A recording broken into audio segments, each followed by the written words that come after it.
கர்த்தருடைய பரிசுத்த நாமத்துக்கு மகிமை உண்டாகட்டும். ஆண்டவரும் இரட்சகருமாகிய இயேசு கிறிஸ்துவினுடைய இணையற்ற நாமத்தினாலே இந்த வருடத்தின் இந்த 2வது ஜூம் கூடுகைக்கு வந்திருக்கிற உங்கள் அனைவரையும் அன்போடு நான் வாழ்த்துகிறேன், வரவேற்கிறேன்.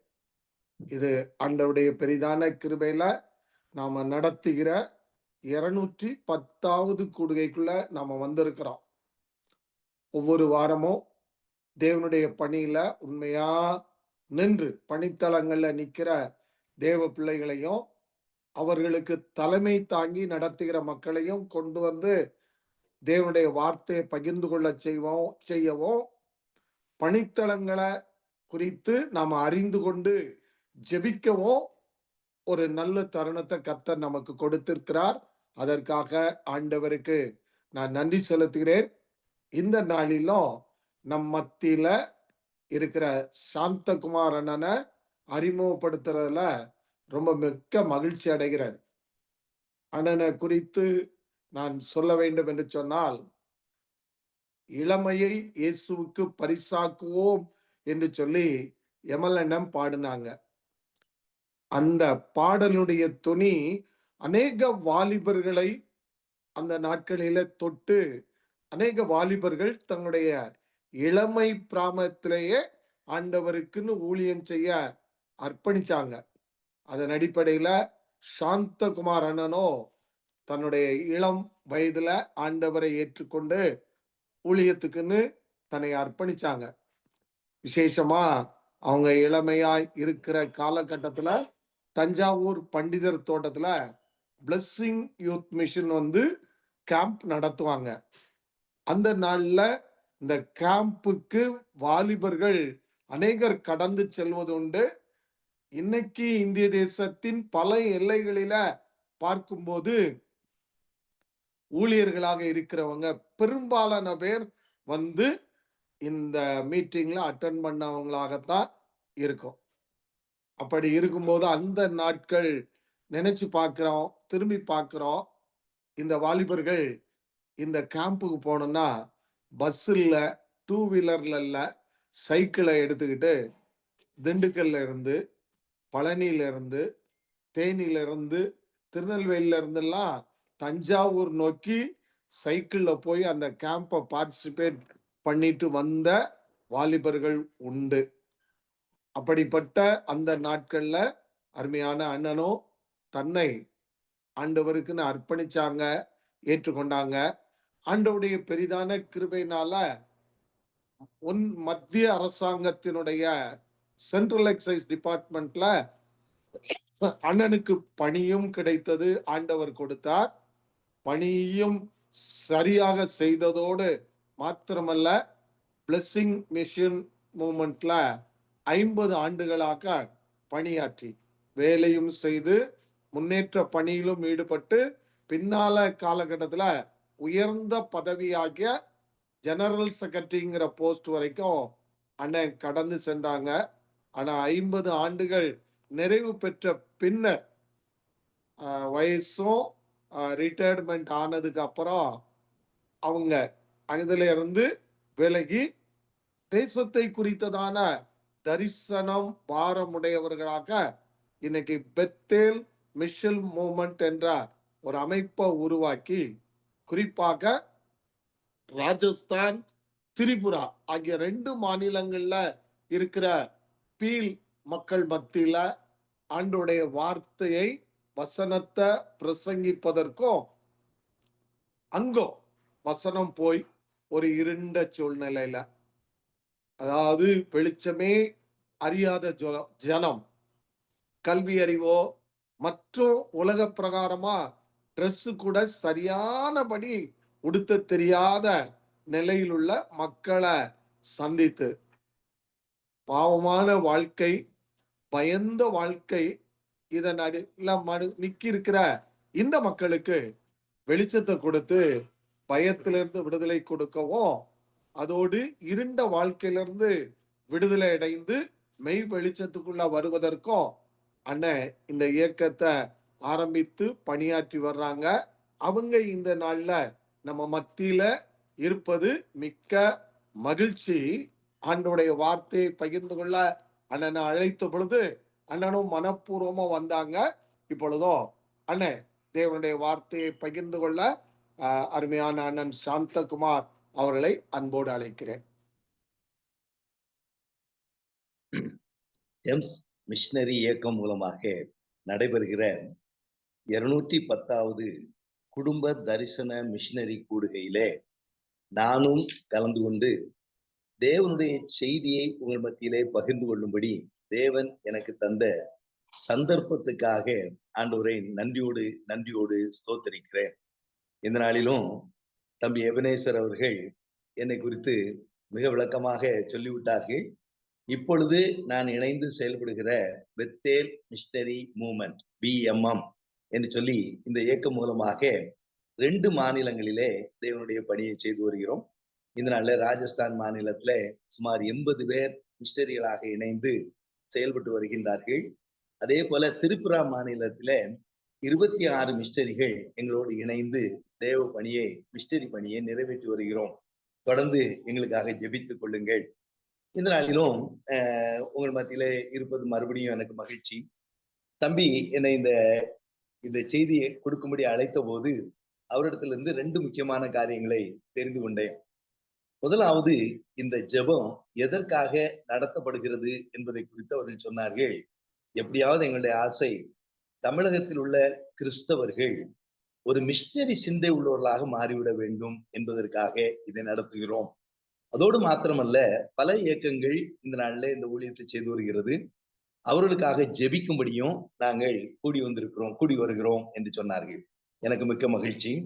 அவரிடத்துல ஒரு கேள்வி கேட்டேன். இந்த நாளிலே நான் தேவனுடைய செய்தியை பகிர்ந்து கொள்ள வேண்டும் என்று அழைக்கின்றீர்களே, எந்த தலைப்பின் கீழே நான் செய்தியை பகிர்ந்து கொள்ள வேண்டும் என்று கேட்டபோது சற்றும் தயங்காமல் சொல்ல, மிஷனரி பணி குறித்தே பேசுங்களேன்னு. எங்களுடைய தரிசனம், எண்ணம், பாரம் எல்லாம் மிஷனரி பணி இந்த நாளிலே தமிழகம் முழுவதும் சென்று விட வேண்டும். மிஷனரி பணியை குறித்து தமிழக கிறிஸ்தவர்கள் ஒரு விழிப்புணர்ச்சி அடைந்து விட வேண்டும் என்று சொல்லி சொன்னார்கள். ஆகவே மிகுந்த மகிழ்ச்சியோடு ஏற்றுக்கொண்டேன். மறுபடியும் தம்பி எபனேசருக்கு அழைப்புக்காகவும் அவர் என்னை குறித்து கொடுத்த அந்த ஒரு இன்ட்ரோடக்ஷனுக்காகவும் நான் அவருக்கு நன்றி சொல்லுகின்றேன். இந்த நாளிலே நீங்கள் ஒரு தேவனுடைய மனிதனை குறித்து கேள்விப்பட்டிருப்பீர்கள் எல்லாருமே. அந்த மனிதன் கனடா தேசத்தை சேர்ந்தவர்கள். அவர்கள் இந்த நாளில் அவர் சொன்ன ஒரு வார்த்தையை என்னை அதிகமாக தொட்டது. ஆஸ்வால் ஜே ஸ்மித் என்ற ஒரு தேவனுடைய மனிதன். நீங்கள் எல்லாரும் கேள்விப்பட்டிருப்பீர்கள். அவர் கனடா தேசத்தை சேர்ந்தவர். அவர் கனடா தேசத்தில் இருக்கும்போது ஒரு சபை ஒன்றை ஆரம்பித்தார். அந்த சபைக்கு அவர் கொடுத்த பெயர் என்ன தெரியுமா?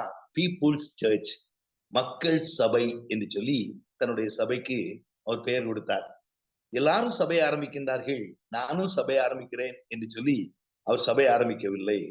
ஒரு பெரிய தரிசனத்தோடு இந்த சபையை ஆரம்பித்தார்.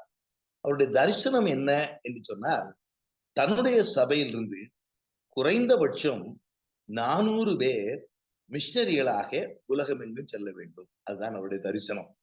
அந்த தரிசனத்தின்படி சபையை ஆரம்பித்தார், சபையை நடத்தினார். ஒரு சில ஆண்டுகளுக்கு முன்பதாக அவர் மரித்தும் போய்விட்டார். அவர் மரிக்கும் போது அவருடைய அடக்க ஆராதனை மிக அநேகரால் அந்த அடக்க ஆராதனையில பங்கு பெற்றார்கள். அந்த அடக்க ஆராதனையை முன்னின்று நடத்தினவர்கள் யார் என்று சொன்னால், அமெரிக்க தேசத்தை சேர்ந்த இதனால டாக்டர் பில்லி கிரஹாம் அவர்கள் முன்னின்று அதை நடத்தினார்கள்.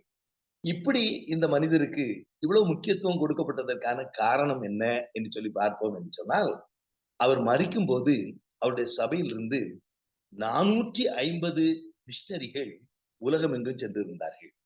இந்த மனிதன் சொன்ன ஒரு வார்த்தை தான் இந்த நாளிலே நான் உங்கள் மத்தியிலே பகிர்ந்து கொள்ள விரும்புகின்றேன். அவர் சொன்னார், God loves the missionary minded என்று சொல்லி.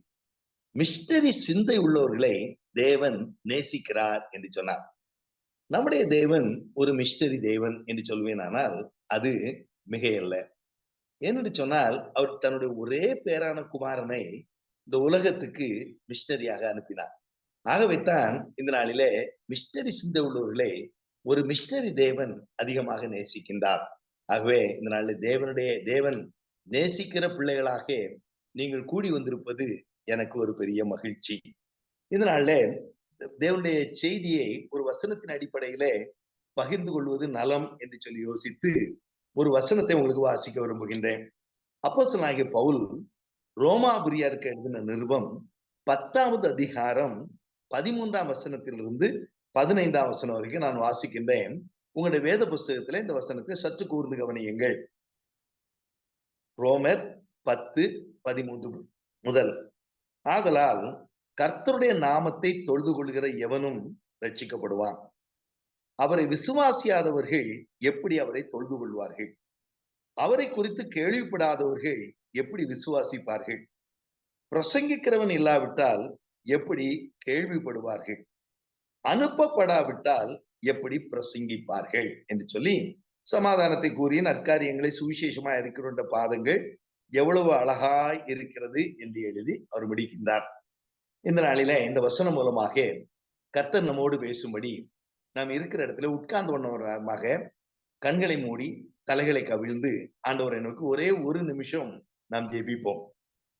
நல்ல ஆண்டவரே, இந்த நல்ல அருமையான இரவு வேளைக்காக நன்றியோடு நாங்கள் ஸ்தோத்திரிக்கிறோம். கர்த்தாவே, இந்த நாள் நம்முடைய வார்த்தைக்காக நாங்கள் உங்களுக்கு நன்றி செலுத்துகிறோம். இந்த வார்த்தை மூலமாக இந்த நாளில் எங்கள் மத்தியிலே இடைவிடும். நாங்களும் வசனத்தை கேட்கிறவர்களாய் மாத்திரமல்ல, அதன்படி செய்கிறவர்களாக மாறிவிட கர்த்தர் உதவி செய்யும். இயேசு கிறிஸ்துவின் இன்ப நாமத்தில் ஜெபிக்கிறோம் நல்ல பிதாவே. இங்கே மிஷனரி பணியில ஈடுபடுகிற 5 குழுவினரை குறித்து அவர் சொல்லுகின்றார். 5 groups of people who are involving in missionary work என்று சொல்லி அந்த 5 குழுவினரை அவர் சொல்லுகின்றார். முதலாவது யாரை சொல்லுகின்றார் என்றால் worshippers என்று சொல்லுகின்றார், தொழுது கொள்ளுகின்றவர்கள். இரண்டாவது ஒரு குழுவினரை குறித்து சொல்லுகின்றார், believers, அவர்கள் விசுவாசிக்கிறவர்கள் என்று சொல்லுகின்றார். மூன்றாவது ஒரு குழுவினரை சொல்லுகின்றார், hearers, கேட்கிறவர்கள் என்று சொல்லுகின்றார். நான்காவது ஒரு குழுவினரை குறித்து சொல்லுகின்றார், preachers, பிரசங்கிக்கிறவர்கள் என்று சொல்லுகின்றார். ஐந்தாவது கடைசியுமாக senders அல்லது supporters என்று சொல்லி 5வது குழுவினரை சொல்லுகின்றார். ஒருவேளை நான் இப்படி சொல்லுவேன் என்று சொன்னால் நீங்கள் இந்த வசனத்தை சற்று அதிகமாக புரிந்து கொள்வீர்கள் என்று சொல்லி நான் நம்புகின்றேன். இந்த நாளிலே ஒரு சபை அல்லது ஒரு தனிப்பட்ட ஒரு மனிதன் அல்லது ஒரு குடும்பம் முன்பாக வருகின்றது. நாங்கள் ஒரு மிஷனரியை தாங்குகின்றோம், அவருக்காக ஜெபிக்கின்றோம், அவருக்கான செலவை நாங்கள் கொடுக்கிறோம் என்று சொல்லி முன் வந்து விடுவீர்கள் என்று சொன்னால் அதை சப்போர்ட்டர்ஸ் அல்லது சென்டர்ஸ் என்று சொல்லுகின்றோம். உடனே ஒரு மிஷனரி இயக்கம் உங்களுடைய சார்பிலே ஒரு மிஷனரியை இயேசு கிறிஸ்துவை பற்றி கேள்விப்படாத, ஒரு முறை கூட கேள்விப்படாத ஒரு மக்கள் மத்தியிலே அவர்களை மிஷனரியாக அனுப்புகின்றார்கள். அவர் போய் அங்கே பிரசங்கிக்கின்றார். அவர்தான் 2வது குழு. அடுத்த குழு யார் என்று சொன்னால், அவர் பிரசங்கிக்கும் போது ஒரு கூட்ட மக்கள் முதல் முறையாக இந்த சுவிசேஷத்தை கேட்கின்றார்கள். ஹியரர்ஸ், அவர் கேட்பவர்கள். இந்த கேட்பவர்களிலே ஒரு சிலர் இயேசுவை விசுவாசிக்கின்றார்கள். விசுவாசிக்கின்ற இவர்கள் 5வது குழுவாக தேவனை ஆராதிக்கிறவர்களாக மாறிவிடுகின்றார்கள். அவர்களுக்கு ஒரு இடம் இல்லை, ஒரு ஆலயம் இல்லை, ஆனால் ஒரு மரத்தின் அடியிலே அல்லது ஒரு விசுவாசின் வீட்டிலே வாரந்தோறும் கூடி தேவனை ஆராதிக்க ஆரம்பித்து விடுகிறார்கள். அதற்கு பின்பதாக ஒருவர் பார்க்கின்றார்கள், ஆராதிப்பதற்கு ஒரு இடம் இல்லையே என்று சொல்லி ஒரு ஆலயத்தை கட்டி கொடுக்கின்றார்கள். அந்த ஆலயத்தில் அவர்கள் தேவனை ஆராதிக்கின்றார்கள். ஆகவே மிஷனரி பணி எங்கே ஆரம்பிக்கிறது என்று சொன்னால், அனுப்புகிறவர் மத்தியிலிருந்து ஆரம்பிக்கின்றது. அனுப்புகின்றார்கள், ஒருவர் போய் அங்கே பிரசங்கிக்கின்றார்கள், அங்கே அவர்கள் வசனத்தை கேட்கின்றார்கள், ஒரு சிலர் விசுவாசிக்கின்றார்கள், ஒரு சிலர் அவர்கள் தேவனை ஆராதிக்க ஆரம்பித்து விடுகின்றார்கள். இதுதான் மிஷனரி பணி.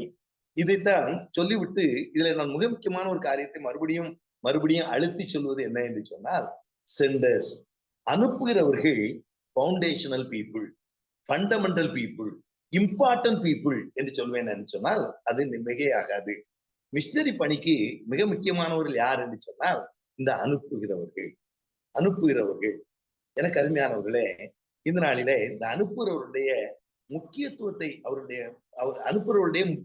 குறித்து ஒரு சில காரியங்களை நான் உங்களுக்கு சொல்ல விரும்புகின்றேன். அதற்கு முன்பதாக ஒரு காரியத்தையும் நான் உங்களுக்கு கிளாரிஃபை பண்ணிவிட விரும்புகின்றேன், உங்களுக்கு விவரித்து சொல்லிவிட விரும்புகின்றேன். நான் இப்படி மிஷனரி மிஷனரி மிஷனரி என்று சொல்லுகிறதும், எனக்கு முன்பாக என்னை அறிமுகப்படுத்தின தம்பி எபனேசர் இந்த நாளிலே மிஷனரி மிஷனரி என்று சொல்லும் போதும் உங்களுடைய இருதயத்துல ஒரு கேள்வி ஒன்று எழும்பலாம். ஐயா, மிஷனரி மிஷனரி மிஷனரி என்று சொல்லுகின்றீர்களே, இந்த மிஷனரி இந்த நாளிலே வேதத்திலே மிஷனரி என்ற ஒரு வார்த்தை எங்கேயாவது காணப்படுகிறதா? மிஷனரி என்ற வார்த்தை வேதத்திலே காணப்படவே இல்லையே. அப்படியானால் வேதத்திலே காணப்படாத ஒரு வார்த்தையை குறித்து இவ்வளவு பெரிய ஆர்ப்பாட்டம் ஏன் என்று சொல்லி ஒரு கேள்வி வரும். எனக்கு அருமையானவர்களே, நான் அதை உங்களுக்கு விளக்கமாக சொல்லிவிட விரும்புகின்றேன். நம்மிலே அநேகர் நினைக்கிறபடி மிஷனரி என்ற ஒரு வார்த்தை தமிழ் வார்த்தையோ ஆங்கில வார்த்தையோ அல்லது ஒரு கிரேக்க பதமோ அல்ல. அல்ல. அதை நாம் முதலாவது தெரிந்து கொள்ள வேண்டும். இந்த மிஷனரி என்ற ஒரு வார்த்தை எந்த மொழியிலே சொல்லப்படுகிறது என்று சொன்னால், லத்தீன் மொழியிலே தான் மிஷனரி என்ற ஒரு வார்த்தை சொல்லப்படுகிறது. ஆனால் நம்முடைய புதிய ஏற்பாடு கிரேக்க மொழியிலிருந்து மொழிபெயர்க்கப்பட்ட போது அவர்கள் இந்த நாள்ல மிஷனரி என்ற ஒரு பதத்தை பயன்படுத்தவில்லை. ஒருவேளை இந்த லத்தீன் மொழியில மிஷனரி என்ற பதத்துக்கு, அந்த வார்த்தைக்கு இணையான கிரேக்க பதம் எது என்று சொன்னால் அப்போஸ்தலர்கள், அப்போஸ்டல் என்று சொல்லி ஆங்கிலத்தில் சொல்லுவோம். இதுதான் மிஷனரி என்ற ஒரு கிரேக்க பதத்துக்கு அந்த இணையான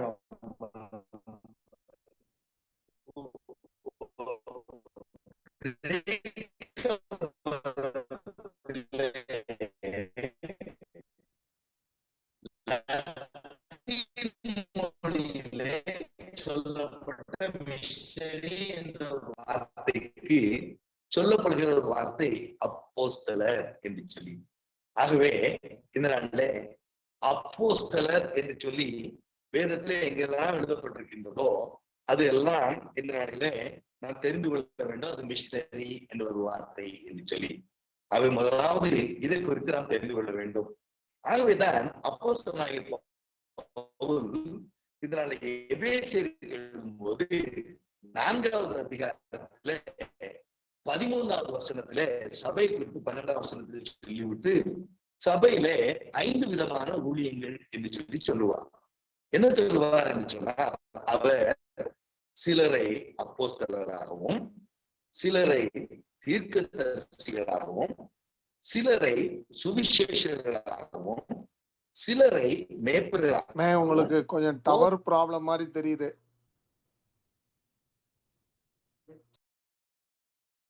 அங்க நாம ஜெப நிலையில இருப்போம்.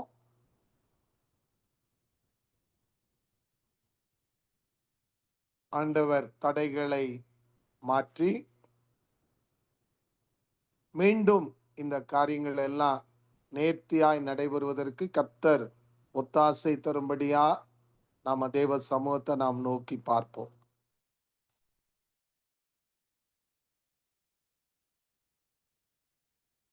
ஆண்டவருடைய கரம் நம்ம மேல இறங்கும்படியாய், விசேஷமா நெட்வொர்க்கிற இருக்கிற இந்த சின்ன ப்ராப்ளம் மாறி ஆண்டவர் விரும்புகின்ற காரியம் நாம செய்வதற்கு தேவன் நல்ல கிருபையை நமக்கு தரும்படியாய், அவர் நமக்கு கற்றுக் கொடுக்க போற காரியங்களை ஆவியானவரே நீர் எங்களுக்கு கற்றுக் கொடுக்க விரும்புகிற காரியங்களை நீங்க விரும்புகிறபடி நாங்க செய்வதற்கு, அறிந்து கொள்ள வேண்டியவற்றை அறிந்து கொள்வதற்கு இப்ப இருக்கக்கூடிய இந்த தடைய நீங்க மாற்றும் சுவாமின்னு சொல்லி தேவ சமூகத்தை நாம் நோக்கி பார்ப்போமா? அண்ணா வந்துட்டீங்களா? எப்படியோ சாரி, ஒண்ணு இல்ல நீங்க கன்னியூ பண்ணுங்க. 5 விதமான ஊழியங்களை சொல்லும் போது முதலாவது அப்போஸ்தலர் என்று சொல்லுகின்றார். அடுத்தபடியாக தீர்க்கதரிசிகள், அதுக்கு அடுத்தபடியாக சுவிசேஷகர்கள், அதுக்கு அடுத்தபடியாக மேய்ப்பர்கள், கடைசியாக போதகர்கள் என்று சொல்லுகின்றார். ஆகவே சபையினுடைய மிக முக்கியமான ஒரு பணி மிஷனரி பணி என்பதை நாம் அறிந்து கொள்ள வேண்டும். இப்பொழுது நான் சொன்னேனே, முதலாவது மிஷனரி பணியிலே சென்டர்ஸ் அல்லது சப்போர்ட்டர்ஸ், அனுப்புகிறவர்கள் மிக முக்கியமானவர்கள் என்று சொன்னேனே, அதற்கான ஒரு 2 உதாரணங்களை உங்களுக்கு சொல்லிவிட விரும்புகின்றேன். நீங்கள் இந்த ஊழியத்திலே மிஷனரி பணியிலே அனுப்புகிறவர்களாகிய நீங்கள் எவ்வளவு முக்கியமானவர்கள் என்பதை தெரிந்து கொள்ளும்படி 2 சம்பவங்களை உங்கள் மத்தியிலே சொல்ல விரும்புகின்றேன். ஒன்று சரித்திரத்தின் அடிப்படையிலே ஒன்றை சொல்லுகின்றேன். அடுத்தது வேத வசனத்தின் அடிப்படையிலே ஒன்றை சொல்லுகின்றேன். உங்கள் எல்லாருக்கும் தெரியும், 1999 ஆண்டில பாகிஸ்தானுக்கும் இந்தியாவுக்கும் ஒரு யுத்தம் நடந்தது. அந்த யுத்தம் எங்கே நடந்தது என்று சொன்னால் கார்கில் என்று சொல்லி அந்த இடத்திலே நடந்தது. ஆகவே அந்த யுத்தத்தை எப்படி அழைக்கின்றார்கள் என்று சொன்னால் கார்கில் வார் அல்லது கார்கில் யுத்தம் என்று சொல்லி அழைக்கின்றார்கள்.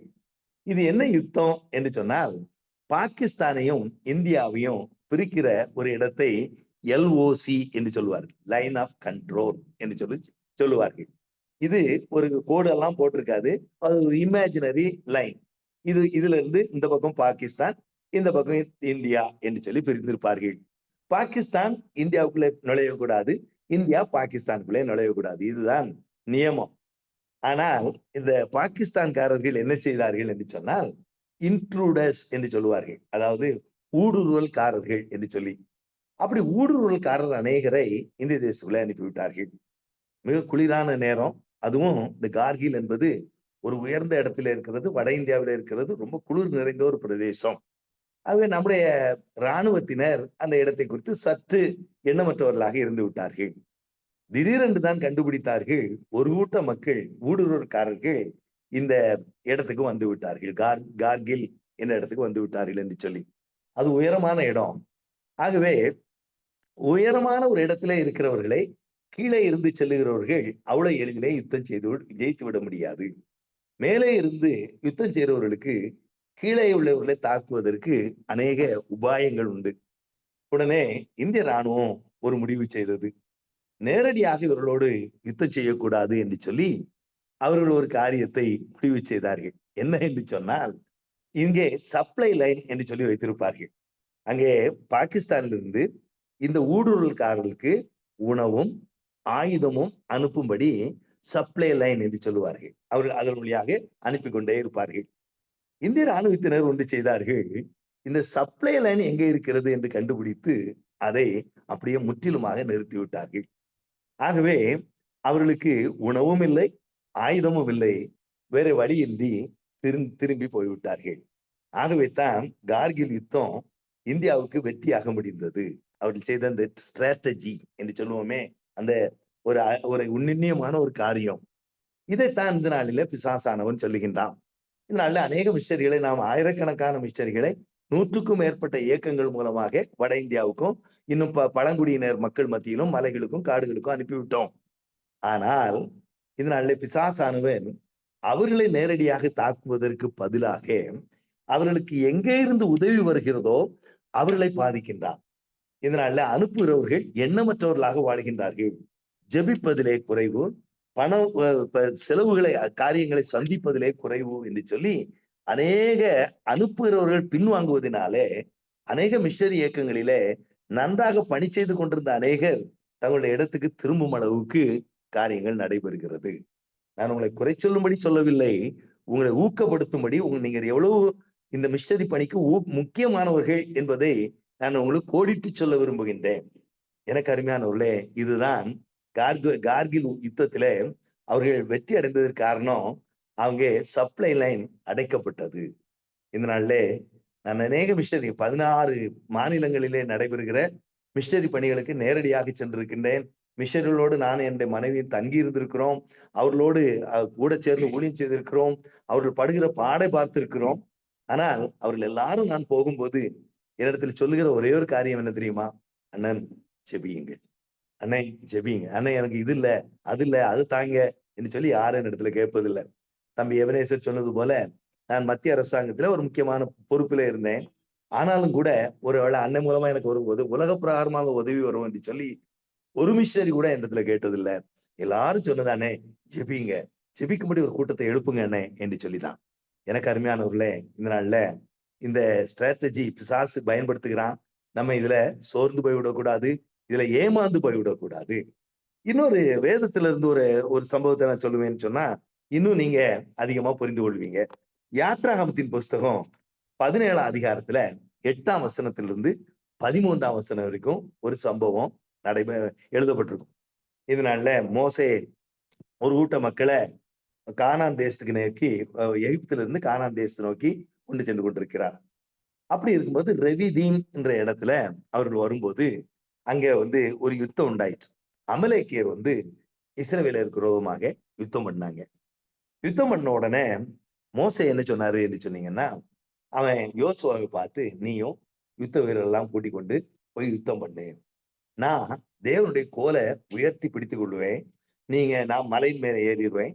மலையின் மேல ஏறி தேவனுடைய கோலை உயர்த்தி பிடித்துக் கொள்வேன். நீ யுத்தம் பண்ணு என்று சொல்லி அவனை அனுப்பிவிட்டார். அனுப்பிவிட்டு அவர் மலையில ஏறிட்டாரு. அவரோட ஆரோனும் ஊரும் என்று சொல்லி ஒரு மனிதனும் போய் சென்றார்கள். 2 பேரும் சென்றாங்க. அங்கே யுத்தம் நடந்தது. மோசேயினுடைய கை உயர்த்தப்பட்டிருக்கும் போது அங்க இஸ்ரவேலர் அவங்க ரொம்ப எளிதா அமலேக்கியரை மேற்கொண்டாங்க. ஆனா இந்த மோசேயினுடைய கை அதிகமா தளர்ந்து போய் அப்படியே கோல் கீழே இறங்கும் போது அமலேக்கியர் மறுபடியும் மேற்கொள்ள ஆரம்பித்து விட்டாங்க. உடனே இந்த ஊரும் ஆரோனும் என்ன செய்தாங்கன்னு சொன்னீங்கன்னா, மோசைய ஒரு கல்ல உட்கார வைத்தாங்க. ஒரு கல்ல உட்கார வைத்து வலது கையை ஒரு பையனும் இடது கையை ஒரு பையனும் பிடித்து ஒருவரும் பிடித்து மோசையினுடைய கோல் அப்படி தூக்கப்பட்ட வண்ணமாகவே சாயங்காலம் வரைக்கும் இருக்கும்படி பிடித்து கொண்டார்கள். இஸ்ரவேலர் இந்த அமலேக்கியரை மிக எளிதா மேற்கொண்டு விட்டார்கள்.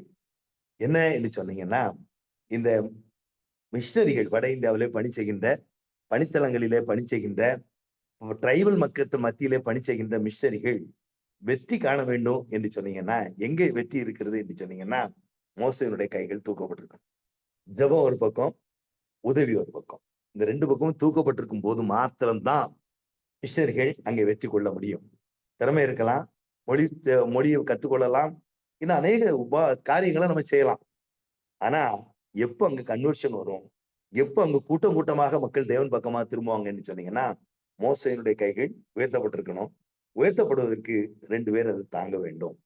எனக்கு அருமையானவர்களே, அதுதான் இந்த நாள்ல நான் உங்க மத்தியில திரும்ப திரும்ப சொல்ல விரும்புகின்றேன். நீங்க இந்த ஊழியத்துக்கு மிக முக்கியமானவர்கள் என்று சொல்லி. அடுத்தபடியாக ஒரு கேள்வி வரும். அதுக்கு நாம் ஒருவேளை வெளியே சொல்ல மாட்டோம். ஆனா நமக்கு ஒரு கேள்வி வரும். என்ன கேள்வி என்று சொன்னீங்கன்னா, மிஷனரிகள் தங்களுடைய வீடு, காரியங்கள், படிப்பு, வேலை எல்லாவற்றையும் விட்டுவிட்டு, பிள்ளைகளை விட்டுவிட்டு மிஷனரிகளா போயிட்டாங்க. அங்க பணி செய்றாங்க. அவருடைய பணியை கர்த்தர் ஆசீர்வதிக்கிறார். ஒரு கூட்ட மக்கள் தேவன் பக்கமாக திரும்புகிறாங்க. எல்லாம் நல்லது. ஆனா அவங்களுக்கு பலன் உண்டு. ஆண்டவருக்காக தியாகம் பண்ணவங்களுக்கு ஒரு பெரிய பலன் உண்டு. நாங்க 2000, 3000 கிலோமீட்டருக்கு அங்க தமிழ்நாட்டுல உட்கார்ந்து இருக்கிறோம். வசதியா உட்கார்ந்து இருக்கிறோம். ஆனா இந்த மிஷனரிக்காக பணம் கொடுக்கிறோம். இந்த மிஷனரியுடைய ஊழியத்துக்காக ஒழுங்கா ஜெபிக்கிறோம். எங்களுக்கு என்ன பயம்? எங்களுக்கு இதனால என்ன ஆசீர்வாதம்? இவர்கள் வெளியே சொல்ல மாட்டோம். ஆனா மனதுல ஒரு சில நேரங்கள்ல பிசாசானவன் இந்த கேள்வியை நம்முடைய இருதயத்துல உண்டாக்கி விடுவான். எல்லாரும் மிஷனரின்னு சொல்றாங்க. மிஷனரிகள் ஆசீர்வதிக்கப்படுறாங்க உண்மை. ஆனா எனக்கு இதனால என்ன பயன் என்று சொல்லி. எனக்கு அருமையானவர்களே, இதே நான் உங்களுக்கு ஒரு சம்பவத்தை நான் நினைவு கூட்ட விரும்புகிறேன். 1 சாமுவேல் புஸ்தகம் 30ஆம் அதிகாரத்துல இந்த சம்பவம் சொல்லப்பட்டிருக்கிறது. என்ன என்று சொன்னீங்கன்னா, சவுல் ராஜாவுக்கு பயந்து தாவீது பெலிஸ்தீர் தேசத்துக்கு ஓடிவிட்டான். அங்க ஆகீஸ் என்று சொல்லி ஒரு ராஜாவிடத்துல அவன் அடைக்கலம் புகுந்து விட்டான். ஆகீஸ் ராஜா அவன் குடியிருக்கும்படி சிக்லாக் என்று சொல்லி ஒரு இடத்தை கொடுத்து விட்டார். அவனும் அவனோடு கூட 600 பேரும் அங்க தங்கி இருக்கிறாங்க. திடீர்னு சொல்லி இஸ்ரவேலருக்கும் பெலிஸ்தியருக்கும் யுத்தம் வருகிறது. ஆகீஸ் ராஜா நீ கண்டிப்பா யுத்தத்துக்கு வரணும்னு சொல்லிட்டாரு. இவன் யுத்தத்துக்கு போகிறான். போற வழியில பிரபுக்கள் எல்லாரும் முறுமுறுக்கிறாங்க. உடனே அவன் ஆகீஸ் ராஜா நீ திரும்பி போயிருன்னு சொல்றான். திரும்பி வரான். 3 நாட்கள் கழிச்சு அவன் திரும்பி வரும்போது அங்க பாத்தீங்கன்னா அங்க உள்ள பட்டணம் அது கொள்ளையடிக்கப்பட்டிருந்துச்சு. அவனுடைய மனைவி, பிள்ளைகள் எல்லாரையும் சிறைபிடித்து கொண்டு போய் விட்டாங்க. உடனே இவனுக்கு என்ன செய்யனே தெரியல. அமலேக்கியர் இந்த சிக்லாக் மேல விழுந்து எல்லாத்தையும் கொண்டு போயிட்டாங்க. உடனே வேதம் என்ன சொல்லுகிறது என்று சொன்னீங்கன்னா, தாவீது மிகவும் நெருக்கப்பட்டான் என்று சொல்லி. ஆனால் தேவ சமூகத்துல அவன் காத்திருந்த ஆண்டவரே நான் என்ன செய்யணும்? இதை பின்தொடரணுமா? பிடிப்பேனா? அப்படின்னு சொல்லி. ஆண்டவர் பின்தொடர்ந்து பிடிச்சிருவா அப்படின்னு சொன்ன உடனே 600 பேரும் அவங்க ஒரு மனிதனை கண்டுபிடிக்கிறாங்க. அவன் எங்க போயிருக்காங்கன்னு சொல்லி அங்க பின்தொடர்ந்து போகிறான். அப்படி போகும்போது பேசேர் என்று சொல்லி ஒரு பெரிய ஆறு வருகிறது. அந்த ஆறை எல்லாரும் ரொம்ப களைப்படைந்திருக்கிறாங்க. அதுல 200 பேர் கடக்க முடியாம போய்விட்டது. 200 பேர் அந்த ஆத்துக்கு இந்த பக்கமே இருந்துட்டாங்க. மற்ற 400 பேர் புறப்பட்டு போய் அங்க போய் எல்லாத்தையும் பிடிச்சிட்டாங்க. வேதம் சொல்லுகின்றது ஒன்று குறைவிடாமல் தாவீது எல்லாவற்றையும் திருப்பி கொண்டான் என்று சொல்லி எல்லாத்தையும் திருப்பியாச்சு. திருப்பி அவங்க சந்தோஷமா தாவீதுடைய கொள்ளை என்று சொல்லி வருகிறாங்க. அப்போ இந்த 400 பேர்ல சிலர் வந்து தாவீது இடத்துல சொல்றாங்க, 200 பேர் நமக்கு யுத்தத்துக்கு வரல, அதனால இவங்களுக்கு நேரடி யுத்தத்துக்கு வரல, இவங்களுக்கு பங்கும் கிடையாது, ஒண்ணு அவங்களோட மனைவியும் பிள்ளைகளையும் கூட்டிட்டு போட்டோம், மறுபடி கொள்ளையில அவங்களுக்கு பங்கு கிடையாது அப்படின்னு சொல்லி விட்டார். தாவீது அதை கேட்டாரா அப்படின்னு சொன்னா கேட்கல. உடனே இந்த வார்த்தைக்கு யார் யார் நாங்க வந்து இந்த வார்த்தைக்கு நாங்க எப்படி கேட்க முடியும்? இல்ல, யுத்தத்துக்கு வந்தவர்களுக்கு எவ்வளவு பங்கு உண்டோ அதே பங்கு ரஸ்துக்களின் அடையில காவலுக்கு இருந்தாங்கல்ல அவங்களுக்கு கொடுக்கப்படணும் என்று சொல்லி ஒரு தீர்ப்பை சொன்னார். எனக்கு அருமையானவர்களே, இந்த நாள்ல ஒருவேளை தவிர்க்க முடியாத சில காரணங்கள்னால நீங்க மிஷனரி பணித்தளத்துக்கு நேரடியாக செல்ல முடியாமல் இருந்திருக்கலாம், பரவாயில்லை. ஆனா அது உண்மையுத்தமா எப்படியெல்லாம் அதுல பங்கு பெற முடியுமோ, எப்படி ஒருவேளை ஒரு வருஷத்துக்கு ஒரு தடவை ஒரு மிஷனரி பணித்தளத்துக்கு சென்று அந்த மிஷனரிகளோட ஒரு 4 நாள் செலவழித்து வந்தீங்கன்னா அது அவர்களுக்கு ஒரு பெரிய ஊக்கம். மிஷனரி பணிக்கு என்று சொல்லி நீங்க கொடுக்கிற பணம் அது ஒரு அவர்களுக்கு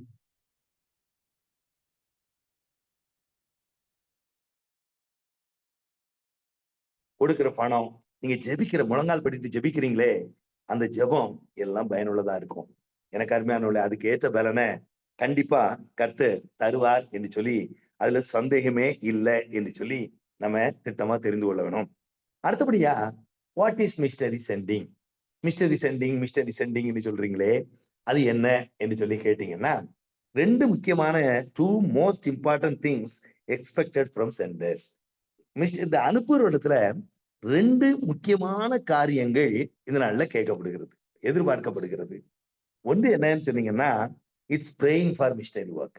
மிஷனரி பணிக்காக உண்மை ஒரு நாளைக்கு குறைந்தபட்சம் ஒரு 1/4 மணி நேரம் மிஷனரி பணிக்காக நம்ம ஜெபிக்கல என்று சொன்னா நம்ம கிறிஸ்தவர்கள் என்று சொல்லி நம்மளை அழைத்துக் கொள்வதே தவறு என்று சொல்லுவேன். எனக்கு அருமையானவர்களே, மிஷனரி பணிக்காக கிரமமாக ஜெபிப்பது, ஒருவேளை ஒரு ஜெபக்குழு உண்டாக்குறது, சபையாக கூடி ஜெபிக்கிறது, இப்படிப்பட்ட காரியங்களை நம்ம செய்யறது அதான் மிஷனரி சென்டிங். அதான் மிஷனரி பணி இல்ல தாங்குவோர் அல்லது அனுப்புவோருடைய பணி. 2வதாக என்னன்னா, it's giving to missionary work. அடுத்தபடியாக மிஷனரி பணிக்காக கிரமமாக கொடுப்பது. முதல்ல என்னன்னு சொன்னீங்கன்னா, it is praying for missionary work. Missionary பணிக்காக ஜெபிப்பது. மத்தேயு எழுதின சுவிசேஷம் 9ஆம் அதிகாரம் 37, 38 வசனங்களை எடுத்தீங்கன்னா, ஆண்டவர் என்ன சொல்லுவாரு? அறுப்பு மிகுதி, வேலையாட்களோ குறைவு. அறுப்புக்கு எஜமான் தமது அறுப்புக்கு வேலையாட்களை அனுப்பும்படி அவரை வேண்டிக் கொள்ளுங்கள். பிரே. முதல்ல முக்கியமா சென்டர்ஸ் செய்ய வேண்டிய ஒரு காரியம் என்னன்னு சொன்னீங்கன்னா, அனுப்புவது. எனக்கு அருமையானவர்களே, இந்த நாள்ல ஜெபிப்பது மிக கிரமமா நீங்க மிஷனரி பணிக்காக ஜெபிக்கணும். அடுத்தபடியா இன்னொரு வசனத்தை நான் உங்களுக்கு ஞாபகப்படுத்த விரும்புகின்றேன். 1 தீமோத்தேயுவின் புஸ்தகத்துல 2ஆம் அதிகாரம் 1ஆம் வசனத்துல பவுல் அநேக காரியங்களை இந்த தீமோத்தேயுக்கு எழுதுவார். தன்னுடைய அருமை சீஷன் அவனுக்கு எழுதிட்டு கடைசியில அந்த 2ஆம் என்ன சொல்லுவார்னா, நான் பிரதானமாய் சொல்லுகிற புத்தி என்னவெனில், அநேக புத்தி சொல்லியிருப்பாரு. ஆனா கடைசியில என்ன சொல்லுவாரு? நான் பிரதானமாய், ஃபர்ஸ்ட் ஆஃப் ஆல், நான் சொன்ன எல்லா புத்திமதியிலும் முதல் முக்கியமானது என்னன்னு சொன்னீங்கன்னா, நீ வந்து எல்லா ஜனங்கள் தான் ஜெபிக்கணும் அப்படின்னு சொல்லுவார். 3ஆம் வசனத்துல சொல்லுவார், இது தேவனுக்கு பிரியமான காரியம் என்று சொல்லி முடிப்பார். எனக்கு அருமையானவர்களே, இந்த நாள்ல ஜெபம் இந்த நாள்ல எதிர்பார்க்கப்படுகிறது. நான் ஏற்கனவே சொன்னேன், நான் 17 மாநிலங்களுக்கு போயிருக்கிறேன். எல்லா மிஷனரிகளோடும் நான் நேரம் செலவழித்திருக்கிறேன். அவர்கள் எல்லாரும் சொல்லுவது என்னன்னு சொன்னீங்கன்னா, நான் ஜெபிங்க அண்ணே, ஜெபிங்கன்னு சொல்லி. அவர்கள் இந்த நாள்ல நம்முடைய ஜெபத்தை சார்ந்தே அங்கே மிஷனரிகளாக பணியாற்றி கொண்டிருக்கின்றார்கள். வில்லியம் கேரி என்று சொல்லி நீங்கள் கேள்விப்பட்டிருப்பீங்க. இங்கிலாந்து தேசத்தை சேர்ந்தவர். அவர் வந்து இந்த நாள்ல பங்களாதேசத்துக்கு வந்து நம்ம வெஸ்ட் பெங்காலுக்கு வந்து தேவனுக்காக ஊழியம், கல்கத்தாவுக்கு வந்து ஒரு ஊழியம் செய்தவர். அந்த நாள்ல இது மாதிரி ஃபிளைட் எல்லாம் கிடையாது. அவர் வந்து அநேக பிரயாணப்பட்டு கப்பல் பிரயாணம் பண்ணி அவர் இங்க வந்தவர். அவர் வந்து ஒரு செருப்பு தைக்கிற சாதாரண, அவர் ஷூ மேக்கர் அல்ல, சப்பாத்து செய்கிறவர் அல்ல, செருப்பு தைக்கிற ஒரு காப்லர் அவர் வந்து. அப்படி இருக்கும்போது அவர் என்ன செய்வாராம், தன்னுடைய செருப்பு தைக்கிற இடத்துல தனக்கு மேல ஒரு பெரிய உலக படத்தை போட்டிருப்பாராம். உலக படத்தை போட்டு ஒவ்வொரு தேசத்து குறித்தும் சில ஸ்டாட்டிஸ்டிக்ஸ் கலெக்ட் பண்ணுவாராம். கலெக்ட் பண்ணி அந்த தேசத்துக்கு கீழே அந்த ஸ்டாட்டிஸ்டிக்ஸை எழுதி வைத்துக் கொள்வாராம். எத்தனை பேர் ஜனத்தொகை இருக்கிறாங்க, கிறிஸ்தவங்க எத்தனை இருக்கிறாங்க, இதெல்லாம் எழுதி வைத்துக் கொள்வாராம். அப்படி எழுதி வைத்துக் கொண்டு இந்த மத்தியான நேரத்துல சாப்பாடு நேரத்துல கொஞ்சம் அவருக்கு இளைப்பாறுதல் கிடைக்குமா, அந்த நேரத்துல நேரம் முழங்கால் படிக்கிட்டு ஆண்டவரே இந்தியாவை சந்தியும், பாகிஸ்தானை சந்தியும், பர்மாவை சந்தியும் அப்படின்னு சொல்லி ஜெபிப்பார். பிறகு ஒரு காலத்துல அவர் முடிவு பண்ணாரு, நானே மிஷனரியா போகிறேன் அப்படின்னு சொல்லி இந்திய தேசத்துக்கு அவர் மிஷனரியா வர்றேன் என்று சொல்லிட்டார். இயக்கமும் அவரை மிஷனரியா அனுப்புறதுக்கு தயாராயிட்டாங்க. தயாரான உடனே அவருக்கு ஒரு சென்ட் ஆஃப் வைத்தாங்க. அவரை அனுப்பி வைக்கிறதுக்காக ஒரு கூட்டம் வைத்தாங்க. அந்த கூட்டத்துல அநேகர் பேசினாங்க. கடைசியா அவர் அவருக்கு ஒரு பதில் உரை ஒன்று கொடுத்தார், வில்லியம் கேரி. அப்ப அவர் என்ன சொன்னாரு என்று சொன்னீங்கன்னா, I am jumping into India the gold mine, the life saving rope is in your hand, hold it fast so that I may not perish என்று சொன்னார். ஐயா, இந்தியா என்று சொல்லுகிற இந்த தங்க சுரங்கத்துக்குள்ள நான் குதிக்கிறேன், தங்கத்தை எடுத்து வரும்படி. ஆனா இந்த உயிர் காக்கும் கயிறு என்று சொல்லுவாங்கல்ல, பழைய காலத்துல முத்து எடுக்கும் போது அவங்க முத்து எடுக்கிறவங்க உள்ள குதிப்பாங்க, அந்த ஒரு கயிறு ஒண்ணு பிடித்திருப்பாங்க. அந்த முத்து எடுக்கிறவங்க அந்த கயிறு எடுத்து மூச்சு முட்டின உடனே லேசா அந்த கயிறை ஆட்டுவாங்க, உடனே வேகமா தூக்கிடணும். கொஞ்சம் தவறிட்டோம்னாலும் செத்து போயிடும். அதேதான் அவர் சொல்லுகிறாரு, அந்த லைஃப் சேவிங் அந்த உயிர் காக்கும் கயிறு உங்களுடைய கரத்துல இருக்கிறது, நீங்க நல்லா பிடித்து கொள்ளுங்க, இல்லன்னா நான் அப்படியே செத்து மடிந்துருவேன் அப்படின்னு சொல்லுகிறார். ஒவ்வொரு மிஸ்டருடைய கதையும் இதுதான் ஐயா. நீங்க நல்லா ஜெபிக்கணும், மிஸ்டர்களுக்காக பேர் சொல்லி ஜெபிக்கணும், அவர்களிடத்துல வருகிற கடிதத்தை வாசிக்கணும், மிஸ்டரி பத்திரிகைகளை வாங்கணும், மிஸ்டரி பத்திரிகையில சொல்லப்பட்ட ஜெப குறிப்புகளுக்காக நீங்க ஊக்கமா ஜெபிக்கணும். எனக்கு அருமையானவர்களே, மிஸ்டரி சப்போர்ட்டர்ஸ் அல்லது சென்டர்ஸ் என்று சொன்னா அதுக்கு முதல் உதவி என்னன்னு சொன்னீங்கன்னா ஜெப உதவிதான், ஜெப உதவிதான். இதை நீங்க செய்யணும். எனக்கு ஒரு ஜான் நாக்ஸ் என்று சொல்லி ஒரு தேவனுடைய மனிதனை குறித்து நீங்க கேள்விப்பட்டிருப்பீங்க. அவர் ஸ்காட்லாந்து தேசத்தை சேர்ந்தவர். அவர் ஸ்காட்லாந்து தேசத்துல இருக்கும்போது எப்படி ஜெபிப்பாராம் தெரியுமா?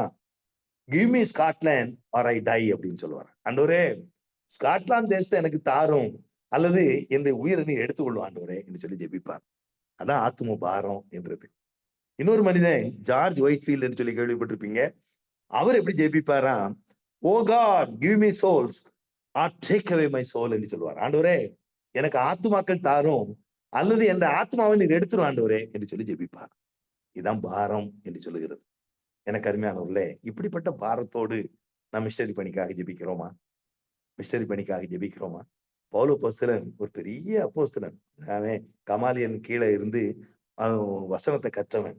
அவனுக்கு ஒரு பெரிய பின்னணி உண்டு, ஃபேமிலி பேக்ரவுண்ட், பெரிய பேக்ரவுண்ட் உண்டு அவன். ஆனா யூதன், அடுத்தாப்புல பல பிரச்சனை அவனுக்கு பல பிளஸ் பிளஸ் பிளஸ் என்று சொல்லி அநேக காரியங்கள் அவனுக்கு உண்டு. அவன் என்ன சொல்லுகிறான் தெரியுமா? நியாயப்பிரமாணத்தை நல்லா கற்று தெரிந்தவன். அவன் என்ன சொல்லுகிறான்? அந்த தைரியமா வசனத்தை சொல்லும்படி எனக்காக வேண்டிக் கொள்ளுங்கள் என்று சொல்லி. எனக்கு அருமையானவர்களே, நம்முடைய மிஷனரிகள் ரொம்ப படித்தவங்க எல்லாம் நம்ம இந்திய தமிழ்நாட்டை விட்டு போறது இல்லை. ஆனா அவங்க தேவன் பெயர் உள்ள ஒரு பெரிய பாரத் நிமித்தம் மிஷனரியா போயிருக்கிறாங்க.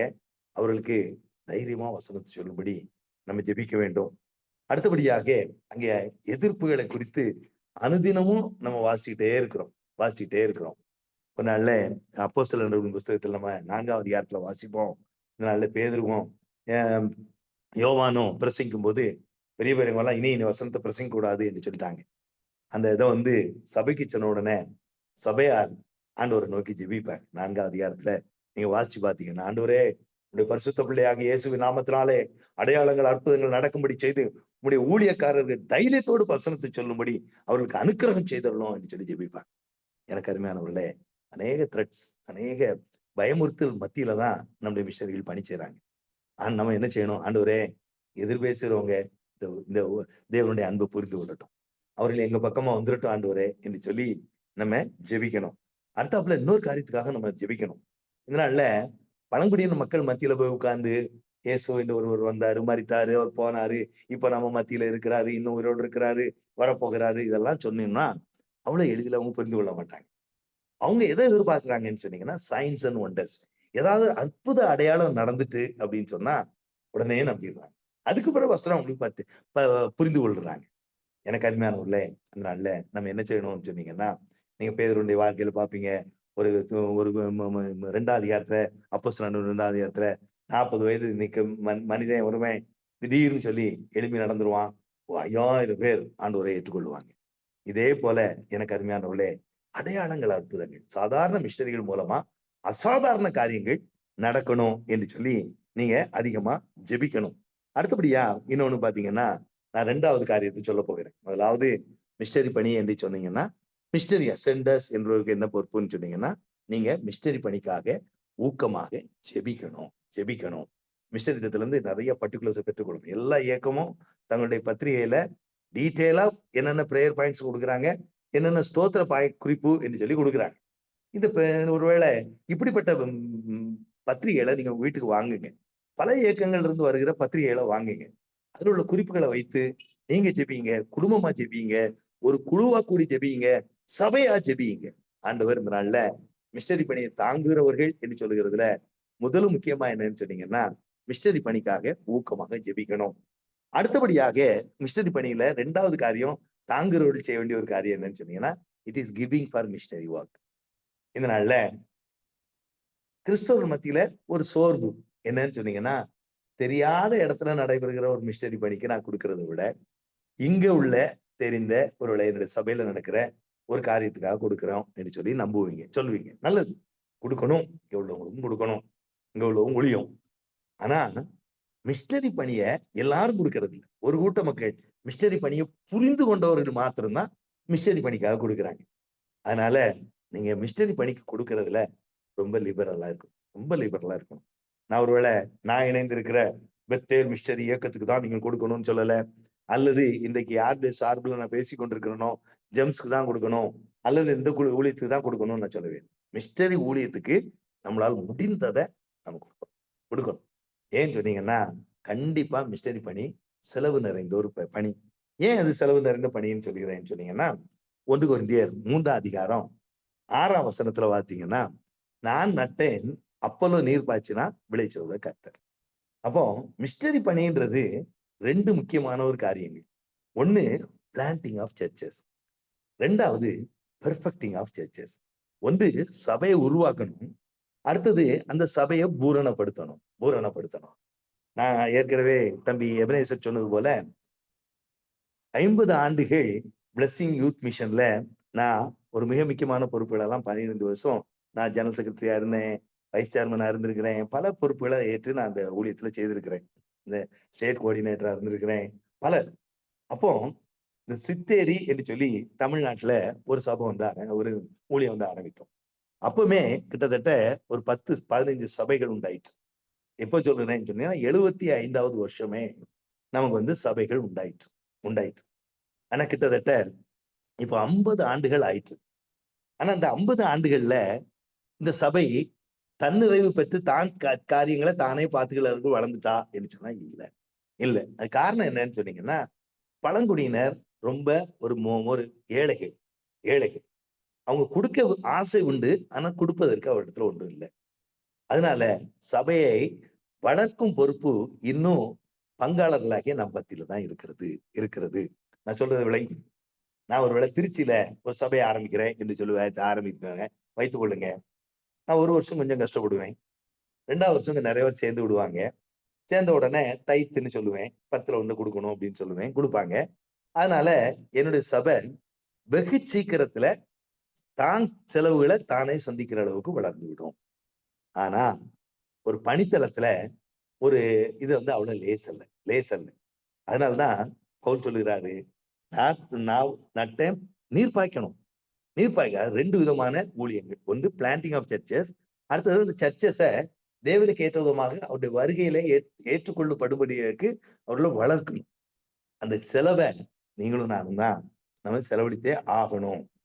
அதனால எனக்கு அருமையானவர்களே, மிஷனரி பணிக்காக கொடுப்பதுல நான் மிஷனரி பணிக்காக அநேக இடங்கள்ல பணம் சேகரிக்கிறேன். நான் பார்த்த ஒன்றே என்ன சொல்கிறேன்னு சொன்னீங்கன்னா, கிறிஸ்தவர்கள்ல 10% தான் மிஷனரி பணிக்காக கொடுக்குறாங்க. அவங்கதான் FMBP கொடுப்பாங்க, அவங்கதான் IMS கொடுப்பாங்க, அவங்கதான் NMS கொடுப்பாங்க, அவங்கதான் ஜெம்ஸ் கொடுப்பாங்க, அவங்கதான் லவ் ஷேரிங் கொடுப்பாங்க, அவங்கதான் BYM கொடுப்பாங்க, அவங்கதான் BMM கொடுப்பாங்க. நிறைய பேரு அந்த மிஷனரி பணிக்கு கொடுக்கணும் என்று சொல்லி எண்ணம் இன்னும் வரல. ஒருவேளை நம்ம பேர்லயும் தப்பு உண்டு. என்னன்னு சொன்னீங்கன்னா, மிஷனரி பணியுடைய இம்பார்ட்டன்ஸை நம்ம இன்னும் கற்றுக் கொடுக்கல. ஒருவேளை கற்றுக் கொடுத்தோம். ஆனா அவங்க கேட்டு அதை தெரிந்து கொள்ளணும்னு சொல்லி ஆர்வம் காட்டல. எனக்கு அருமையானவர்களே, அதனால மிஷனரி பணி குறித்து அறிந்து கொண்ட நம்ம, மிஷனரி குறித்து பாரம் கொண்ட நம்ம கொடுக்கறதுல இன்னும் ஒரு படி முன்னால் இருப்போம் சொன்னா, மிஷனரி பணி வெகு சீக்கிரமே வளர்ந்து பெருகும் என்பதுல சந்தேகம் இல்லை. கொடுக்கும்போது 2 காரியங்களை நம்ம மனதில் வைத்துக் கொள்ளணும். முதலாவது என்னன்னு சொன்னீங்கன்னா, கிவ் சிஸ்டமேட்டிக்கலி. சிலவங்கள்ட்ட நான் வீட்டுக்கு போவேன், ஐயா மிஷனரி பணிக்கு. ஆனா இந்த மாசம் மாசம் கொடுக்கறதெல்லாம் எனக்கு முடியாதுண்ணே. எப்பமாவது இருக்கத்துல நான் உங்களை கூடுவேன், நான் உங்களுக்கு கொடுத்துட்றேன், அதோட என்னை விட்டுருங்கண்ணே அப்படின்னு சொல்லுவாங்க. நல்லது, நல்லது. மாசம் மாசம் என்னால் முடிந்த ஒரு தொகை நான் கொடுப்பேன். நீங்க வந்து 1 Corinthians 16:2 பாத்தீங்கன்னா, அந்த பவுல் அப்போஸ்தலன் சொல்லுவார், வாரா வாரம் நீங்க எவ்வளவு கொடுக்கணுமோ சேர்த்து வைத்து கொடுக்கணும் அப்படின்னு சொல்லுவார். வாரா வாரம்னு சொல்லுவார். மாசம் மாசம் நம்ம கொடுத்துட்டோம்னு சொன்னீங்கன்னா, அது மிஷனரிகளுக்கு பிரயோஜனமா இருக்கும். என்ன சொல்லுவாங்கன்னா, நான் எப்பாவது எனக்கு பணம் வரத்துல நான் கொடுப்பேனே அப்படின்னு சொல்லுவாங்க. அது ஏற்றுக்கொள்ளத்தக்கது அல்ல. ஒருவேளை நான் ஒரு மிஷனரி இயக்கத்தினுடைய ஸ்தாபகரா இருக்கிறேன், அல்லது ஒரு முக்கிய பொறுப்புல இருக்கிறேன். ஒருவர் நான் மிஷனரியா வாரேன்னு சொல்லி வருகிறாரு. அவரை இன்டர்வியூ பண்ணுகிறேன். இன்டர்வியூ பண்ணிட்டு, அவர் நல்லா மொழி ஆர்வம் இருக்குது. அவரு எனர்ஜெட்டிக்கா இருக்காரு. பைபிள தெரிஞ்சிருக்கிறாரு. அவர் வந்து நான் வந்து செலக்ட் பண்ணிடுறேன். செலக்ட் பண்ணிட்டு நான் அவர்ட்ட சொல்றேன், brother we have selected you. இந்த கமிட்டி ஹஸ் டிசைடட் டு. நான் உன்னை அப்பாயின்ட் பண்ணணும்னு சொல்லி டிசைட் பண்ணிட்டோம் அப்படின்னு சொல்லுகிறோம். உடனே அவரு ஒரு சின்ன குரல்ல கேட்கிறாரு, ஆனா என்னுடைய சம்பளம் எவ்வளவு அப்படின்னு. சம்பளமா? எப்பப்ப எங்களுக்கு காசு வருமோ அப்ப கொடுப்போம் அப்படின்னு சொன்னா, எந்த மிஷனரியாவது எந்த இயக்கத்திலயா சேருவாரா? சேர மாட்டார்ல. அவருக்கும் மனைவி, பிள்ளைகள், குடும்பம் இன்னைக்கு உண்டுல்ல. அதனுடைய தேவைகளை எவ்வளவு கொடுக்கிறோமோ அவ்வளவுக்குள்ள அவர் தன்னுடைய வாழ்க்கையை அமைத்துக் கொள்ள முடியும். ஆனா நான் எப்பவும் கொடுக்க மாட்டேன்னு சொல்கிறத ஏற்றுக்கொள்ளவே முடியாது.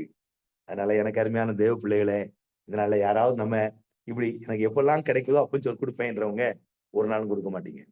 அதனால மாதம் ஒரு மிஷனரி பணிக்கு இவ்வளவு என்று சொல்லி ஒதுக்கி அதை கொடுத்து விடுவீங்க என்று சொன்னா, மிஷனரி பணி ரொம்ப நேர்த்தியாக நடைபெறும். அடுத்தபடியா இன்னொரு காரியத்தையும் நம்ம மிஷனரி பணியில ஞாபகத்துல வைக்கணும். கிவ் சாக்ரிஃபிஷியலி. எப்பவும் தியாகம் நமக்கு ஜீவியத்துல இருக்கணும். என்னுடைய வர்றதுல நிறைவுல கொடுக்கறது எளிது. ஆனா தியாகம் நம்ம வாழ்க்கையில இருக்கணும். எனக்கு என்னுடைய தாயாரா நான் அதிகமா நினைவுறுகிறேன். நாங்க முதல் இந்த மிஷனரி ஊழியத்துல ஈடுபட ஆரம்பித்த உடனே எங்க அம்மா பிடி அரிசின்னு சொல்லி ஒண்ணு எடுப்பாங்க.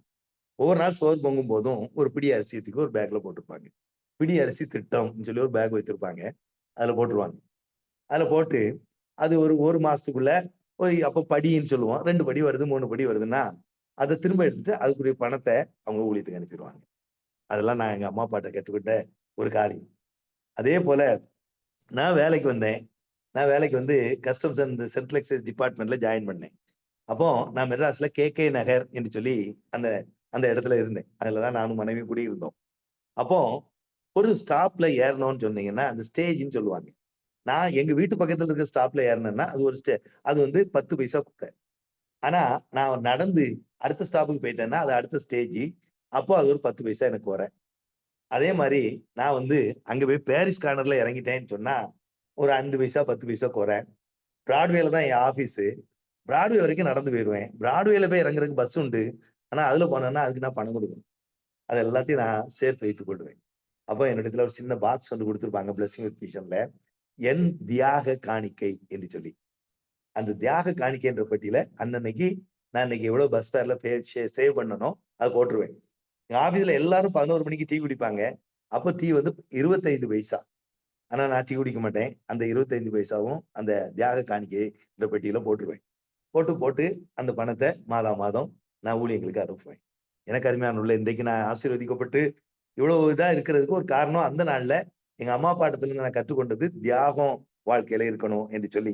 எனக்கு அருமையானவர்களே, இந்த நாள்ல மக்கதோனியா சபை குறித்து சொல்லும் போது அவர்கள் கொடிய தரித்திரத்திலும் மிகுந்த உதாரத்துவமாய் கொடுத்தாங்கன்னு சொல்லப்படுறது.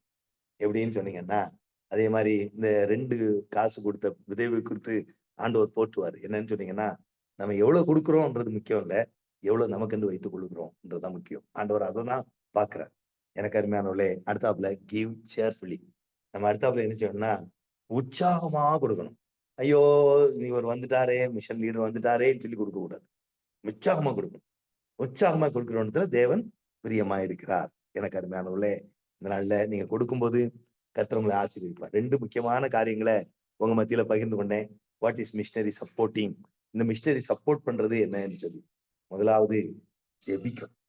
இந்த நாளின் இரவேளையில ஒரு மிக முக்கியமான ஒரு கட்டத்துக்கு வந்திருக்கிறோம். என்னன்னு சொன்னீங்கன்னா, தேவ சமூகத்துல நான் தீர்மானிக்க வேண்டிய ஒரு நேரம்.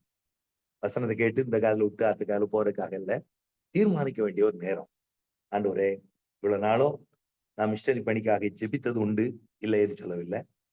ஆனால் நீர் எதிர்பார்க்கிற அளவுக்கு மிஷனரி பணித்தளத்திலே இருக்க தேவைக்கு அளவுக்கு நான் ஜெபிக்கிறேன் என்று சொன்னா இல்ல ஆண்டவரே, இல்ல ஆண்டவரே, நான் ஒத்துக்கொள்கிறேன். இதனால நான் தேவ சமூகத்துல ஒரு முடிவு செய்றேன். ஆண்டவரே, இவ்வளவு நாளும் ஜெபித்ததை விட இன்றைக்கு மிஷனரி பணிக்காக இன்னும் அதிகமா ஜெபிப்பேன் என்று சொல்லி நீங்க ஒரு முடிவு செய்யணும். அடுத்தபடியாக நீங்க என்ன செய்யணும்னு சொன்னீங்கன்னா, மிஷனரி பணிக்காக இவ்வளவு நாளும் நான் கொடுத்த தொகையை விட இன்னும் சற்று அதிகமா நான் கொடுப்பேன் சொல்லி நீங்க முடிவு செய்யும். நான் ஏற்கனவே சொன்னேன், கிறிஸ்தவர்கள்ல 10% தான் நீ வந்து மிஷனரி பணிக்காக கொடுக்குறாங்க. பல இதுக்கு ஊழியர்களுக்கு கொடுக்குறாங்க, இல்லைன்னு சொல்லவில்லை. ஒரு கோயில்ல ஒரு பில்டிங் கட்டணுமா, ஒரு கோபுரம் கட்டணுமா, எல்லாத்துக்கும் கொடுக்குறாங்க, இல்லைன்னு சொல்லல. ஆனால் மிஷனரி பணிக்கு என்று சொல்லி கொடுக்கிற அந்த 10% தான் இந்திய தேசத்துல இருக்கிற எல்லா மிஷனரி பணிக்கும் கொடுத்துக்கிட்டே இருக்கிறோம். அதனால நமக்கு பொறுப்பு அதிகம் உண்டு. நம்ம ஆண்டவருடைய அன்பை ருசித்தவர்கள், ஆண்டவருடைய ஆசீர்வாதத்தை பெற்றுக் கொண்டவர்கள் எவனிடத்துல அதிகம் கொடுக்கப்படுதோ அவனிடத்துல அதிகம் கேட்கப்படும். அதனால ஆண்டவருக்கு இன்னும் நான் ஒரு கேர்ஃபுல்லா, சாக்ரிஃபிஷியலா, அதே போல சிஸ்டமேட்டிக்கா நான் கொடுப்பேன் என்று சொல்லி நான் முடிவு எடுக்கணும். இந்த முடிவு வந்து ஒரு பாதிக்கும். எப்படின்னு சொன்னீங்கன்னா, நம்ம ஒரு மூணு முடிவு எடுக்கலாம். இல்ல, நான் இதே சேம் அமௌண்ட் இப்போ நான் எவ்வளவு கொடுக்குறேனோ அதான் கொடுப்பேன் என்று சொல்லி நம்ம ஒரு முடிவு எடுக்கலாம். அப்படி நீங்க எடுத்தீங்கன்னு சொன்னீங்கன்னா, இப்போ மிஷனரி பணி எவ்வளவு வேகமா நடைபெறுதோ அந்த அளவுக்கு தான் நடக்கும். இன்னொரு முடிவு எடுக்கலாம், முந்தி கொடுத்ததை விட நான் கொஞ்சம் குறைவா தான் கொடுக்குறேன், எனக்கு கமிட்மெண்ட் நிறைய ஆயிடுச்சு என்று சொல்லி ஒரு முடிவு எடுக்கலாம். அப்படி எடுத்தீங்கன்னா, இப்போ மிஷனரி பணி எவ்வளவு வேகமா நடைபெறுதோ அதோட குறைவா தான் நடைபெறும். மூன்றாவது ஒரு முடிவு எடுக்கலாம், இப்பொழுது கொடுக்கிறதோட இன்னும் அதிகமா கொடுப்பேன் என்று சொல்லி நீங்க ஒரு முடிவு எடுக்கலாம். அப்படி எடுத்துட்டீங்க என்று சொன்னீங்கன்னா என்ன நடக்கும் என்று சொன்னீங்கன்னா, மிஷனரி பணி சற்று வேகமாக நடைபெற ஆரம்பித்து விடும். எனக்கு அருமையானவர்களே, ஒருவேளை மிஷனரி பணிக்காக ஜெபிப்பதோடு, மிஷனரி பணிக்காக கொடுப்பதோடு நின்று விடாதீங்க. இன்னும் மிஷனரி பணிக்கு ஒரு பணித்தளத்துக்கு ஒரு மாசம் எந்த இயக்கத்துல நீங்க சொன்னீங்க, எங்க இயக்கத்துல சொன்னாலும் சரி, ஜெம்ஸ்ல சொன்னாலும் சரி, எனக்கு அகஸ்டினே மெட்ராஸ்ல பாளையங்கோட்டையில ஒரு நாள் நெஞ்சில அப்படி அடிச்சுட்டு சொன்னாங்க, நீ பணித்தளத்துக்கு வா, அதற்குரிய நீ வா, அங்க உள்ள எல்லா செலவும் நான் எடுத்துக்கொள்றேன். ஒருவேளை போறதுக்கு உனக்கு பணம் இல்லைன்னு சொன்னீங்கன்னா என்னை வந்து பாரு, நான் உனக்கு பணம் தரேன் அப்படின்னு சொன்னேன். ஒரு மிஷனரி தலைவர் எவ்வளவு ஒரு பாரத்தோட மிஷனரி பணிக்கு நீங்க வரணும்னு சொல்லி விரும்புகிறார் பாருங்க. அதே தான் நானும் சொல்லுவேன். எனக்கு அருமையானவர்களே, மிஷனரி பணிக்கு சென்று மிஷனரிகளோடு 2 நாள் இருந்து அவங்கள உற்சாகப்படுத்தி விடுவீங்கன்னா அது ஒரு பெரிய ஊழியம். அதை நீங்க உலகத்துல இதுக்கு நிறைய இடங்களுக்கு நம்ம சுற்றுலா செல்லுகிறோம். ஆனா வருஷத்துக்கு ஒரு தடவை ஒரு மிஷனரி பணிக்கு சென்று 2 நாள் செலவழித்து விடுவீங்க என்று சொன்னீங்கன்னா அது மிஷனரி பணியை பாதிக்கும், ஒரு பெரிய உற்சாகத்தை உண்டாக்கும் என்று சொல்லுகிறதுல சந்தேகமே இல்லை. எனக்கு அருமையான தேவ பிள்ளைகளே, மறுபடியும் சொல்லுகின்றேன், இந்த தருணத்துக்காக நான் நன்றி சொல்லுகிறேன். மனம் திறந்து நான் உங்களிடத்துல சில காரியங்களை பேசியிருக்கிறேன். நீங்க யோசிங்க, செயல்படுங்க. கர்த்தர் நம்மளை ஆசீர்வதிக்கட்டும். நம்ம அப்படியே கண்களை மூடி தேவ சமூகத்திலே ஜெபிப்போம். நல்ல ஆண்டவரே, இந்த நல்ல அருமையான இரவேளைக்காக நன்றியோடு நாங்கள் ஸ்தோத்திரிக்கிறோம். இந்த நாள் நம்முடைய பாரத்தை நீர் எங்கள் மத்தியிலே பகிர்ந்து கொண்டீர், அதற்காக நாங்கள் உங்களுக்கு நன்றி செலுத்துகிறோம். ஒருவேளை நீ இந்த உலகத்திலே இருந்த நாட்களிலே மிக சிறிய கூட்டத்தாரோடு தான் உங்களுடைய பாரத்தை பகிர்ந்து கொண்டீர் ஆண்டவரே. உங்களுடைய ஆசீர்வாதத்தை பெருங்கூட்டத்தோடு பகிர்ந்து கொண்டீர். ஆனால் உங்களுடைய பாரத்தை சிறு கூட்டத்தோடு பகிர்ந்து கொண்டீர். இந்த நாளில் இந்த கூட்டத்தாரோடு பகிர்ந்து இருக்கிறீர் ஆண்டவரே. தொடர்ந்து அவரோடு இடைபடும். அவருடைய இருதயத்திலே நீர் ஆசை விருப்பத்தையும் கூடும், அந்த ஆசை விருப்பத்தை நிறைவேற்றத்தக்கதான சக்தியையும் நீர் அவர்கள் கொடும் என்று சொல்லி ஜெபிக்கிறோம். கிருபைக்கும் பராமரிப்புக்கும் உங்களுடைய வழி நடத்துதலுக்கும் இந்த நாளிலே வசனம் கேட்ட எல்லாரையும் அர்ப்பணிக்கிறோம். எல்லா மிஷனரி இயக்கங்களையும் நாங்கள் தேவ சமூகத்துக்கு கொண்டு வருகிறோம். எல்லா மிஷனரிகளையும் உடைய சமூகத்துக்கு கொண்டு வருகிறோம். கர்த்தாவே, நீர் இறங்கும். எங்களுடைய அரசாங்கத்துக்காக ஜெபிக்கிறோம், எங்களுடைய விரோதமா இருக்கிறவர்களுக்காக ஜெபிக்கிறோம். அவர்களை எங்களை புரிந்து கொள்ள உதவிச்சு காயப்பட்ட கருத்துக்களை எங்களை அர்ப்பணிக்கிறோம். எங்களை ஆசீர்வதியும், நாங்கள் ஆசீர்வாதமாய் மாறத்தக்கதாக இயேசு கிறிஸ்துவின் இன்ப நாமத்தில் ஜெபிக்கிறோம் நல்ல பிதாவே. ஆமென். என் ஆத்துமாவே கர்த்தரை ஸ்தோத்தரி, என் முழு உள்ளமே அவருடைய பரிசுத்த நாமத்தை ஸ்தோத்தரி. என் ஆத்துமாவே கர்த்தரை ஸ்தோத்தரி. அவர் செய்த சகல உபகாரங்களையும் மறவாதே. ஆமென். கர்த்தருடைய பரிசுத்த நாமத்துக்கு மகிமை உண்டாகட்டும். இந்த நாளிலும் ஒரு நல்ல பாரமுள்ள வார்த்தைய, தேவையுள்ள ஒரு வார்த்தைய அருமையான அண்ணன் நம்மோடு பகிர்ந்து கொண்டாங்க.